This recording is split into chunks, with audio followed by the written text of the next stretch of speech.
आज के शो में। हफीज शेख भी नैब के शिकंजे में। नैब ने साबिक वजीर खजाना के खिलाफ रेफरेंस दायर करने की सिफारिश कर दी। कौमी खजाने को $11 मिलियन का नुकसान पहुंचाने का इल्जाम। अस्सलाम वालेकुम। पस पर्दा हकायक सनसनीखेज इंकशाफात प्रोग्राम बेनकाब में हूँ आपके साथ सैफान खान। आज नाज़रीन साबिक वज़ीर ख़जाना हफीज़ शेख साहब के हवाले से एक रेफरेंस जो कि रीजनल बोर्ड मीटिंग होती है नैब की, यहाँ पर इसकी मंजूरी हुई थी। ये कराची बोर्ड की जो रीजनल मीटिंग है, इस मंजूरी जो हुई इस रेफरेंस की, इसके कुछ पस पर्दा हकायक, कुछ पस मंज़र, टाइमलाइन आपके सामने रखते जाएंगे। जिस तरह हम आप देखते हैं कि इस प्रोग्राम में हम आपके साथ फैक्ट्स की बेस पर रिपोर्टिंग करते हैं। ये स्टोरी हमने 2015 में की थी बेनकाब में, और 2015 में जब ये मामला उठा था नैब की तरफ से, इसका प्रोब स्टार्ट हुआ था। यानी आप कह सकते हैं कि इसकी बेसिक इंक्वायरी, एक इंटरिम इंक्वायरी रिपोर्ट नैब के एग्जीक्यूटिव बोर्ड इजलास में पेश हुई थी, जिसके बाद ये इंक्वायरी और फिर साल 2017 में, टू बी वेरी प्रिसाइज साल जनवरी 2017 में, 2 या 3 जनवरी 2017 को नैब एग्जीक्यूटिव बोर्ड इजलास में फिर ये इंक्वायरी से इन्वेस्टिगेशन की स्टेज पे आया था मामला। और इस सिलसिले में हमने देखा था कि शुरू में जब ये मामला स्टार्ट हुआ था तो 3 अक्यूज, जिसके अंदर एफबीआर के साबिक 3 चेयरमैन का नाम शामिल था, और इन 3 नामों में ये कहा गया था कि इल्ज़ाम ये था कि तकरीबन $11 मिलियन की एक्सेस पेमेंट, जो लफ्ज़ इस्तेमाल किया गया, एक्सेस पेमेंट्स दी गई एक सॉफ्टवेयर कंपनी को, एक कंपनी को जो कि बैरूनी कंपनी थी, उसको पे किए गए ये पैसे $11 मिलियन के। इसकी तफसीलात में आने से कबल हफीज शेख साहब के हवाले से, क्योंकि मैंने ये सुना अक्सर, आज जब से ये मामला रेफरेंस की सूरत में आया तो लगा ऐसे कि नैब ने एकदम ये केस शुरू कर दिया, लेकिन ऐसा नहीं था। हफीज शेख साहब को जो हमने इत्तलात हासिल की, अक्टूबर 28 को एक नैब की तरफ से कॉल अप नोटिस गया था। उसके बाद दिसंबर 2020, यानी अक्टूबर 28 2020, फिर दिसंबर 2020 में दूसरा कॉल अप नोटिस या फिर उनके नैब की तरफ से खत गया था। और इन दोनों खतूत पे बाकायदा मिनिस्ट्री ऑफ फाइनेंस ने यह कहा था, मिनिस्ट्री ऑफ फाइनेंस के ऑफिशियली जो वर्जन था वो ये था कि उन्हें अभी तक कोई समन मिला नहीं है। इसलिए नैब इससे पहले अक्टूबर में भी एक समन भेज चुका था, दिसंबर में भी समन भेज चुका था, दोनों बार वो पेश नहीं हुए थे। तो दौरान जब वो फाइनेंस मिनिस्टर थे, जब भी नैब इस पर कार्रवाई कर रहा था। ऐसा नहीं है कि उनके हटने के बाद यकदम ये रेफरेंस फाइल करने की सिफारिश की गई, ये रेफरेंस दायर करने की, रेफरेंस की मंजूरी नहीं हुई है, रेफरेंस की सिफारिश की गई है रीजनल बोर्ड मीटिंग के अंदर, और ये नैब के एग्जीक्यूटिव बोर्ड इजलास में आगे जाता है, जो कि प्रोसीजर होता है। कुछ मैंने वो आज के प्रोग्राम के लिए 2015 में जब ये इंटरिम इंक्वायरी रिपोर्ट पेश हुई थी, उसके मंदरजात भी प्रोग्राम में हासिल कर लिए हैं, और आपके सामने हम रखने जाते हैं कि उसमें मामला था क्या। ये कंपनी जो थी, जो बैरूनी कंपनी थी और फॉरेन कंपनी थी, इसकी तरफ से आर्बिट्रेशन भी इंटरनेशनल कोर्ट में गई थी, और ये तकरीबन $650 मिलियन का क्लेम भी इन्होंने पाकिस्तान पे किया था। बाद में 2016 पे उस पर शायद फैसला भी आया था, लेकिन मजमूई तौर पर $11 मिलियन की जो एक्सेस पेमेंट्स हैं वो किस तरह हुई, इस पर आने से कबल आपको पहले पूरी तफसीलन बताते हैं कि इस इंक्वायरी रिपोर्ट में क्या लिखा हुआ था। इसे बताया गया कि इस रिपोर्ट में जो एग्जीक्यूटिव बोर्ड इजलास में इंटरिम इंक्वायरी रिपोर्ट में पेश किया गया, इसमें साल 2003 से मामला शुरुआत बताया जाता है कि हुआ, और ये मार्च 2003 में ये मामला शुरू हुआ जब इस कंपनी की तरफ से एक अनसॉलिसिटेड प्रपोजल पेश किया गया कस्टम्स को, उनका सिस्टम को ऑटोमेट करने के लिए, यानी कस्टम जो डिपार्टमेंट है एफबीआर का, उसको उसकी ऑटोमेशन के लिए, उसको कंप्यूटराइज्ड करने के लिए ये इस वक्त प्रपोजल दिया गया इस कंपनी की तरफ से। और इस प्रपोजल में, इस इंक्वायरी रिपोर्ट के मुताबिक बहुत सी मिस रिप्रेजेंटेशंस बताई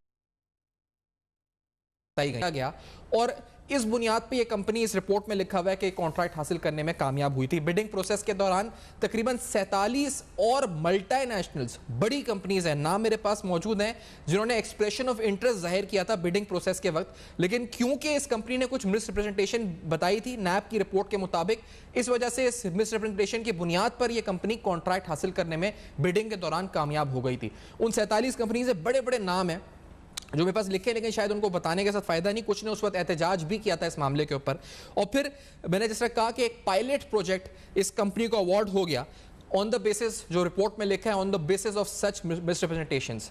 और इस पायलट प्रोजेक्ट को पहले अप्रूव किया गया था फॉर एक टर्मिनल के लिए, लेकिन फिर इसको इस रिपोर्ट में कहा गया, जो नैब की इंटरिम इंक्वायरी रिपोर्ट थी, कि it was unauthorisedly extended to other 2 terminals as well.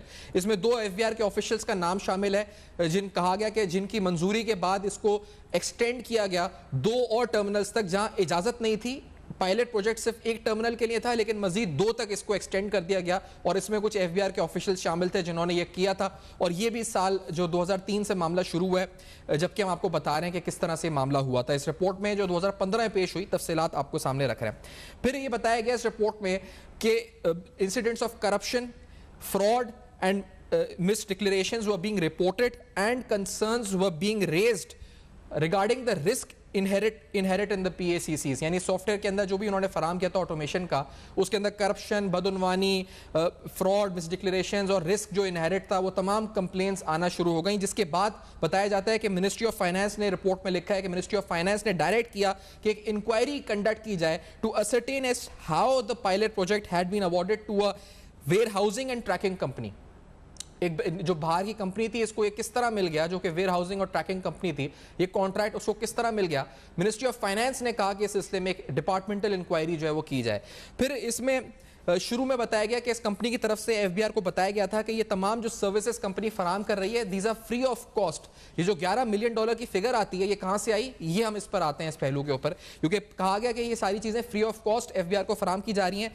लेकिन फिर अप्रैल 2009 में, यानी ठीक तकरीबन 6 साल बाद 2003 से मामला शुरू हुआ, साल 2009 में पहली बार इस कंपनी की तरफ से कहा गया कि अब अगर मजीद सर्विसेज कंपनी को देनी है तो इस कंपनी को पैसे चाहिए होंगे, और इसने पहली बार पैसों का मुतालबा किया, वरना कंपनी ने कहा कि हम अपना ऑपरेशन शट डाउन कर देंगे। और ये पैसा जब मुतालबा हुआ, ये तकरीबन $11 मिलियन का जो है मुतालबा किया गया। जो कमेटी कंस्टिट्यूट हुई थी मिनिस्ट्री ऑफ फाइनेंस की तरफ से, उस कमेटी ने ये कहा कि जो एग्जैक्ट लफ्ज़ इस रिपोर्ट में लिखे हैं, the committee constituted on the direction of Ministry of Finance relating to the award of pilot project highlighted a number of irregularities and illegalities committed in the award and implementation of the pilot project. और फिर उसके बाद जब ये report आई जिसमें कहा गया कि इसमें बदउनवानी हुई है, इस मामले के अंदर सही तरह से ये इंप्लीमेंट नहीं हुआ पायलट प्रोजेक्ट, और इस वक्त मिनिस्ट्री ऑफ फाइनेंस ने डायरेक्ट किया कि इस कॉन्ट्रैक्ट को टर्मिनेट कर दिया जाए। और जब इस कॉन्ट्रैक्ट को टर्मिनेट करने की बात आई, एग्जैक्ट डेट मैं आपको बताऊं कि एफबीआर ने यह डिसीजन कन्वे किया मार्च 27, 2010 को इस कंपनी को कि हम आपका कॉन्ट्रैक्ट जो है वो टर्मिनेट कर रहे हैं, और requested for a smooth transition of the system by May 31, 2010, यानी 27 मार्च को कंपनी को आगाह कर दिया गया कि आपका कॉन्ट्रैक्ट टर्मिनेट किया जा रहा है, और 31 मई 2010 तक कहा गया कि आप इसकी स्मूथ ट्रांजिशन कर दें। इस इंक्वायरी रिपोर्ट में मजीद लिखा गया कि जो इसके बाद अहम पहलू है जो हम आपको गोश गुजार करें आपके, कि किस तरह पॉलिटिकल प्रेशर भी इसमें आया, क्योंकि इसमें कहा गया कि जो कंपनी थी उसकी तरफ से political influence was extended its stay and succeeding in procuring a sum of $11 million from FBR, कि सियासी पुशपनाही या सियासी जोर आजमाई के बाद इस कंपनी को $11 मिलियन मिलने में कामयाबी हासिल हो गई। नैब की इंटरिम रिपोर्ट के अंदर ये लिखा गया। फिर लिखा गया कि as claimed by FBR the company offered $10 million as a full cost of software inclusive of cost of services rendered in the past, as such the payment of $11 million appear to be unjustified. इस report में लिखा गया कि जो $11 million FBR की तरफ से payment हुई, दैट वाज अनजस्टिफाइड, उसकी कोई ज़रूरत नहीं थी। मजीद इस रिपोर्ट में लिखा गया कि नैब को ज़राए ने यह बताया कि एक कंपनी ने जो सॉफ्टवेयर यहाँ पर पायलट प्रोजेक्ट के तौर पे लाया था, वो टेस्ट लैब के तौर पे पाकिस्तान में इंप्लीमेंट किया था, या कंपनी को इस पर ना एक्सपीरियंस था ना इस कंपनी के बारे में जो इस नैब की रिपोर्ट में लिखा गया कि उन्होंने इसको टेस्ट लैब के तौर पे डेवलप करने के लिए यहाँ पर लेकर आए और मिसरिप्रेजेंटेशन और तमाम चीज़ें की जिसकी बुनियाद पर और फिर जो $11 मिलियन थे ये अनजस्टिफाइड इनको मिले। इस रिपोर्ट में जैसा मैंने कहा कि ये मामला आज का नहीं पुराना था और 2015 से शुरू हुआ, 2017 में फिर इसके हवाले से मजीद डेवलपमेंट्स हुई जब ये इंक्वायरी से इन्वेस्टिगेशन के स्टेज पे गया। और अब आपने आपको बताया कि किस तरह इसमें एक नहीं 2 बार कॉल अप नोटिस 2020 में नैब की तरफ से भेजे गए, नैब कराची की तरफ से हफीज शेख साहब को, और इस सिलसिले में मजीद जो डेवलपमेंट्स हुई, कार्रवाई हुई, वो फैक्ट्स भी आपके सामने इस शो में आगे चल के रखेंगे। इस अहम तरीन केस के अलावा हमने देखा कि पाकिस्तान फिर नैब के लॉज को अमेंड करने की बात की जा रही है। कल भी वजीर ख़जाना शौकत तरीन साहब एक इंटरव्यू दे रहे थे और उनकी तरफ से कहा गया कि उन्होंने तैयारी कर ली है, नए जो अमेंडमेंट है लॉज के अंदर कुछ हफ्तों में हो जाएगी। उन्होंने जिक्र भी किया कि ब्यूरोक्रेसी जो है वो काम नहीं कर रही है। मौजूदा वजीर ख़जाना की तरफ से क्या कहा गया था उसका कुछ हिस्सा आपको सुनवा भी देते हैं कि उनकी तरफ से क्या कहा गया था। Let's hear this. नहीं करे काम। ये तो ऐसा है कि जिस तरीके से अब कोई ऐसा आ जाता है इशू जिसमें 2 राय हों तो उसके ऊपर वो चुप करके बैठ जाते हैं, they sit on the edge. बिल्कुल नहीं काम कर रहे बिकॉज डर रहे हैं। ब्यूरोक्रेसी डर रही है, काम नहीं कर रही है, नैब के लॉस को जो है वो अमेंड किया जाएगा। शौकत तरीन साहब ने ये कहा नैब साबिक वजीर खजाना के खिलाफ रेफरेंस दायर करने की सिफारिश भी कर रहा है। केस क्या है, 2003 से जो मामला शुरू हुआ, 15 में इंक्वायरी स्टार्ट हुई, 17 फिर रेफरेंस का स्टेज, सारा तफसीलन आपको फैक्चुअली हमने आपको बताया किस तरह क्या हुआ है। इसी तरह से ब्यूरोक्रेसी काम नहीं कर रही है, एक बार नहीं पहले भी हमने देखा है कि वज़रा की तरफ से बात हुई है। समय पहले तो वज़ीर आज़म साहब की तरफ से एक बयान दिया गया था, बिल्कुल शुरू में जब वो आए थे, उन्होंने क्या कहा था कि किस तरह वो सपोर्ट करेंगे, कोई उनको अनड्यू प्रेशर ना डाले। उनके जो अल्फाज थे, लेट्स हियर दिस आल्सो, कि क्या कहा था उन्होंने।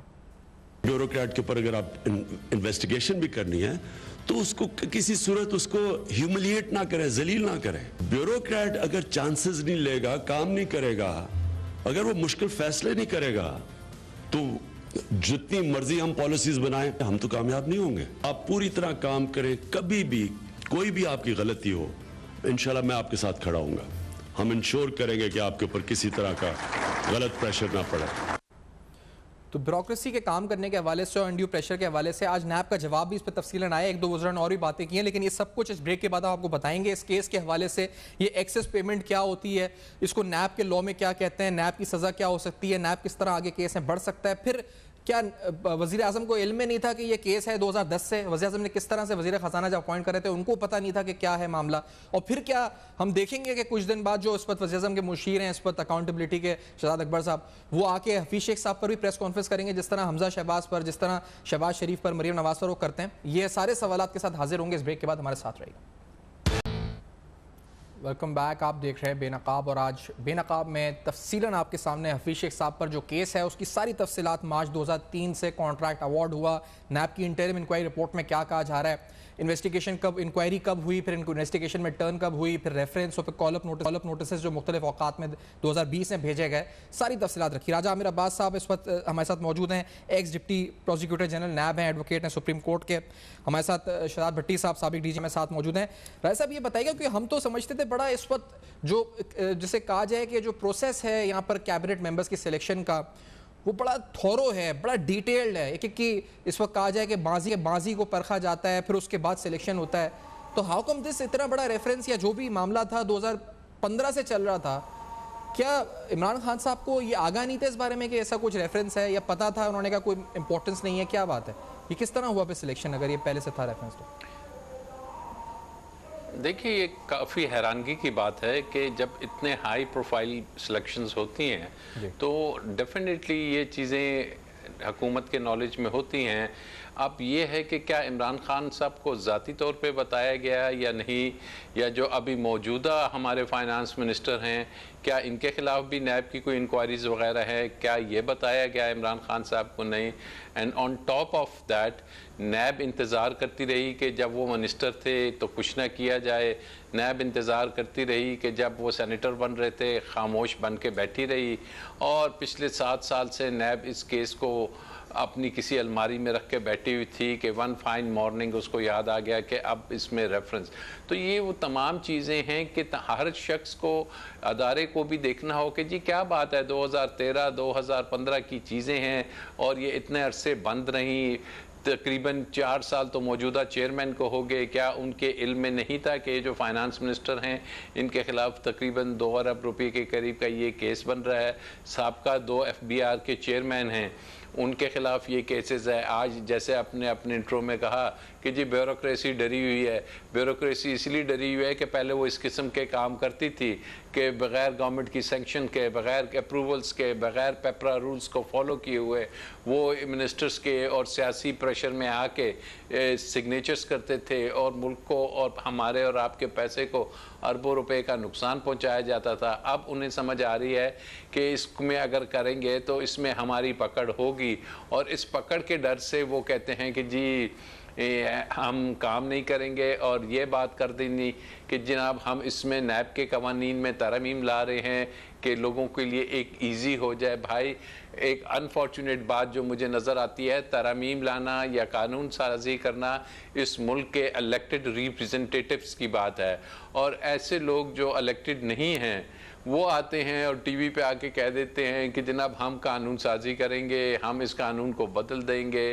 तो दिस इज़ वेरी अनफॉर्चुनेट, और इस अंदाज में ना आपका एहतसाब हो पाएगा, ना आपकी ब्यूरोक्रेसी चल पाएगी, और ब्यूरोक्रेसी को ठीक करने के लिए इमरान खान साहब ने वो इशरत हुसैन साहब को लगाया था, हमें बताया जाए कि जनाब उसने अभी तक कितनी मराहत ली है, कितनी तनख्वाहें ले ली है और उसकी कारकर्दगी क्या है, कौन सी रिफॉर्म्स ब्यूरोक्रेसी में और सिविल सर्वेंट्स के में लेके आए हैं। तो अनफॉर्चुनेटली ये चीज़ें वो हैं कि जिससे मौजूदा हुकूमत जो कि कहती थी एहतसाब एहतसाब एहतसाब, उसको खान साहब कार्टल्स के पीछे भी जा रहे हैं, खान साहब माफियाज के भी पीछे जा रहे हैं। लेकिन जो टीम है, जो इंस्ट्रूमेंट्स हैं और जो नैब का अदारा है, इसमें काफ़ी फ्लॉज हैं जिससे अल्टीमेटली जो आप, हम और अवाम हैं वो बदल हो गई है इस नैब के एहतसाबी अमल से। और ये जो रिकवरीज वगैरह, एक बात तो है जो आपने कहा कि पेस ऑफ केस जो है, मतलब क्या है कि आप तो खुद भी नैब में प्रोसिक्यूटर के तौर पर आप सामने प्रोसिक्यूटर जनरल हैं, तो एक तो पेस ऑफ केस है कि सालों से चल रहा है, चले जा रहा है, लोग भी जो इस पर कंप्लेनेंट होगा वो भी इस वक्त हिम्मत हार जाए कि किस तरह से मामला चल रहा है। दूसरी बात यह कि नैब ये कहता है कि हमने जब वो फाइनेंस मिनिस्टर थे उस पर एक कॉल अप नोटिस दिया 28 अक्टूबर को, फिर एक दिया दिसंबर को, मिनिस्ट्री ऑफ फाइनेंस कहती है हमें कोई समन मिला नहीं है। तो नैब कहती है हम तो कॉल अप नोटिस दे रहे थे, यानी जब वो फाइनेंस मिनिस्टर थे जब भी कॉल अप नोटिस दे रहे थे उस वक्त भी इल्म में नहीं आया। चले वो तो कह देंगे नहीं मिला उनको, लेकिन फिर भी प्राइम मिनिस्टर को या दीगर लोगों को इल्म में नहीं आया कि क्या मामला चल रहा है और क्या हो रहा है। नैब इनको नोटिस दे रही है, हमारे वजीर को। देखिए नैब को कॉल अप नोटिस के बाद दूसरा दिया, अगर नहीं आए जी, तो नैब अगर हमजा को गिरफ्तार कर सकती है, नैब अगर ख्वाजा बरदरान को कर सकती है, नैब अगर ख्वाजा आसिफ को कर सकती है और बहुत से नाम हैं उनको गिरफ्तार कर सकती है, तो क्या इनके घर पे नहीं जा सकती थी? क्या इनको नहीं बुलाया जा सकता था? क्या इनको अरेस्ट नहीं किया जा सकता था? या इंतज़ार किया जा रहा था कि जनाब ये भी फॉरेन नेशनल हैं, जब छोड़ छाड़ के मुल्क से चले जाएंगे बैरून मुल्क जहाँ की इनकी नेशनैलिटी है, तो फिर हम ये ऑप्टिक्स कर लेंगे कि चलें जी अभी इनका रेफरेंस भी आ गया। तो दिस इज़ ऑल वो जिसको कहते हैं ना, आंखों में धूल हर तरफ से डाली जा रही है। अदरवाइज इफ अकाउंटेबिलिटी का पर्पस सीरियस था तो फिर नैब ने वो जो कहते हैं चेयरमैन साहब कि हम केस देखते हैं फेस नहीं, तो फिर अगर केस देखना था तो ये नहीं आए थे तो ही कुड हैव बीन अरेस्टेड। ये कोई इलेक्टेड मेंबर भी नहीं थे उस वक्त। और दूसरा ये आपने जो कि हमजा का नाम लिया, इन सब का नाम लिया, तो फिर क्या आप समझते हैं कि ये शहजाद अकबर साहब और ये फवाद चौधरी साहब और फिर पूरा जो बैठ के एक मजमा लगता है हमाद अजहर साहब और फिर दीगर फ़रूख हबीब साहब, तो ये इस पर भी प्रेस कॉन्फ्रेंस करेंगे कि हमारे साबिक वज़ीर ख़जाना जो हैं उन पर ये 2 अरब रुपये का केस आया, जिस तरह ये करते हैं इस वक्त हमजा शहबाज पर, शहबाज शरीफ पर, मरीम नवाज़ पर, ये करेंगे इस तरह से कि आपको लगता है प्रेस कॉन्फ्रेंस? देखिए एक तो शहजाद अकबर या फवाद या गवर्नमेंट के जो लोग हैं अननेसेसरी जो ये करते हैं प्रेसेस, उससे ज़्यादा जो ये नैब के आप आज भी कोई दिखा देंगे प्रेशर आ गया है, एलानिया आ गया है और नैब खुद कहती रही कि ओपन एंड शट केसेस हैं, नैब खुद अरेस्ट करती। ये बंदे तो अरेस्ट नहीं करते थे ना, अरेस्ट वारंट तो चेयरमैन नैब निकालता था। वो चेयरमैन नैब जो अरेस्ट वारंट्स निकालता था उसमें जो ग्राउंड्स देता था और उसके बाद इतने दिनों का रिमांड लेता था, फिर जेल में रहते थे। वो क्या उसने इन्वेस्टिगेशन की कि अदालतें फिर मजबूर होती हैं और कहती हैं कि आप मुलजिम को कनेक्ट ही नहीं कर सके। ये तो सियासी बयानात देते रहेंगे, ये प्रेशर भी करें, भले से करें कि इनको करना चाहिए कि जनाब इनके खिलाफ ये केस है, लेकिन असल चीज़ तो है कि नैब की कारकर्दगी जो अदालतों में है, जो इन्वेस्टिगेशन है, जो ये लोगों को ऐसे उठा के ले जाते हैं, और उसमें अब इसमें ये बात काफ़ी हद तक जो अपोजिशन करती है कि जी हमारी ही आर्म ट्विस्टिंग हो रही है, तो इसमें अगर नैब हफीज़ शेख को या इनको छोड़ा हुआ था और सिर्फ सारा रुख अपोजिशन की तरफ था, कि जिसमें अब मैं देखता हूँ कि एक भी उनका जो लीडर है वो इस वक्त ज़ेर हिरासत नहीं है, तमाम ज़मानतों पे बेल्स पे छूट गए हैं। तो नैब की ये काहे की कारकर्दगी है कि जनाब किसी डबल शाह को या किसी फूड के ठेकेदार को या किसी ग्रेन्स के ठेकेदार से तो रिकवरी हो गई, या ये जो इतने अरबों रुपए की रिकवरीज की बात करते हैं, एक वो कराची में मलिक रियाज की फैमिली ने इतना सारा जंक उठा के पैसा दे दिया, या मिली डेवलपमेंट अथॉरिटी की ज़मीन वापस आ गई, या सिंध के फूड के चंद लोगों से पैसे ले लिया, ये कोई रिकवरी नहीं है। रिकवरी बताएं मुझे कि किस सियासतदान से एक धेले की रिकवरी हुई।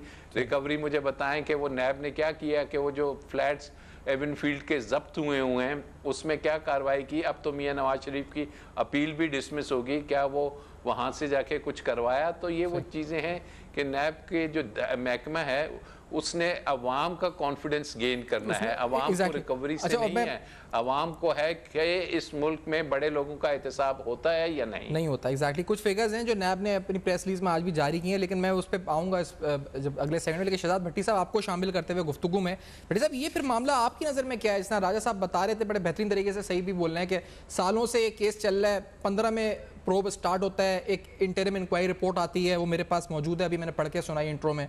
उसके बाद इन्वेस्टिगेशन अप्रूव होती है, फिर कॉल अप नोटिसेस, रेफरेंसेस। तो इतने साल क्यों लग जाते हैं एक केस को आगे तक पहुंचाने में? जब एक आदमी होता भी है, ओहदों पे भी रह जाता है और फिर आगे तक चला जाता है, फिर वो जब हट भी गया फिर वो केस आता है कि हम रेफरेंस फाइल कर रहे हैं।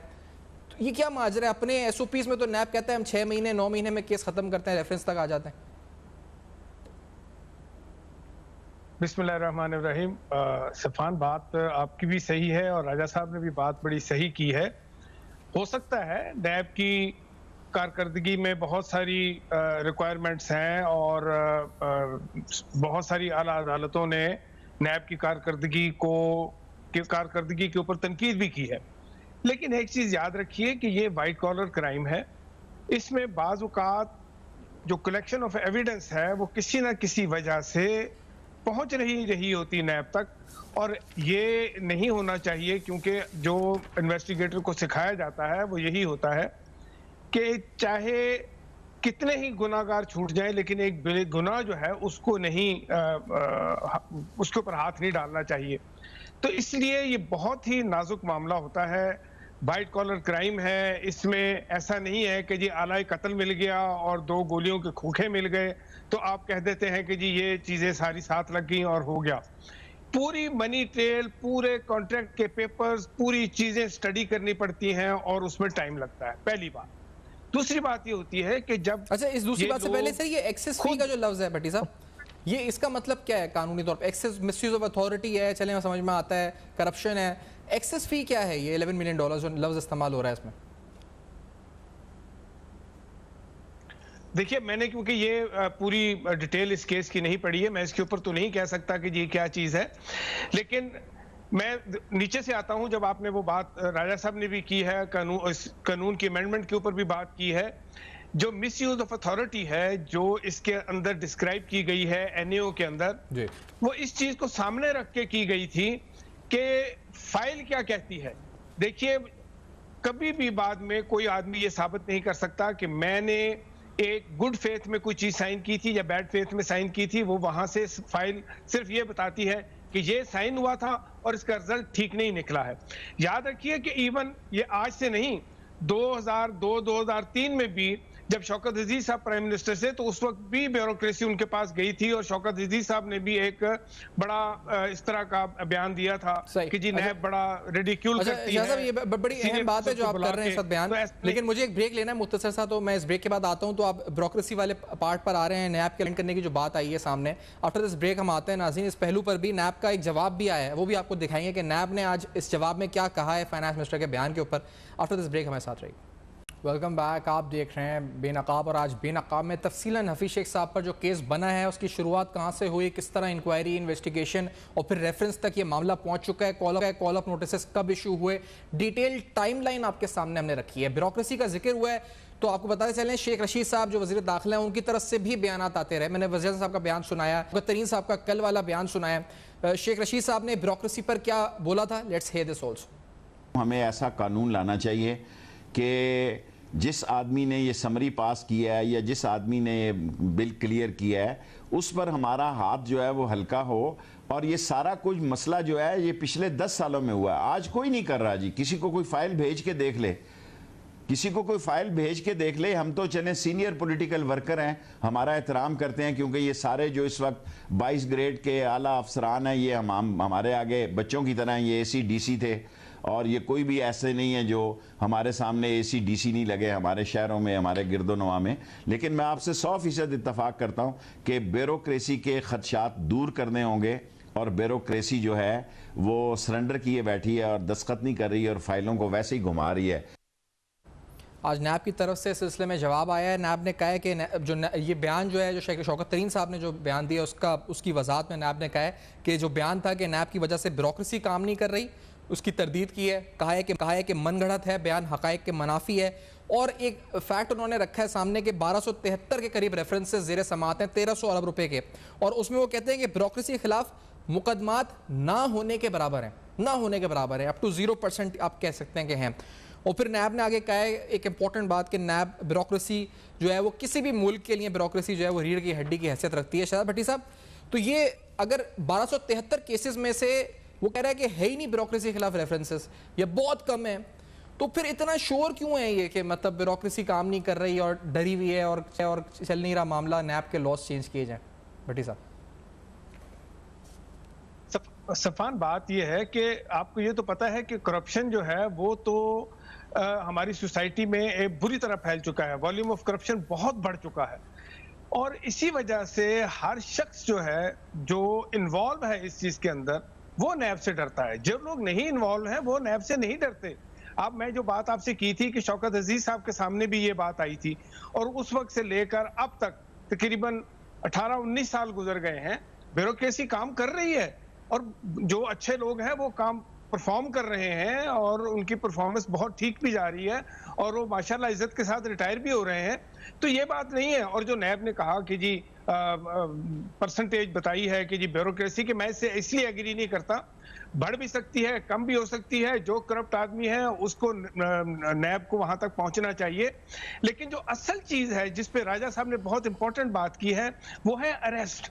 देखिए, अगर कोई कानून अमेंड होने वाला है तो वो अरेस्ट की पॉलिसी जो है वो बिल्कुल बयान की जानी सही तरीके से, ताकि कोई डिस्क्रिमिनेशन ना हो।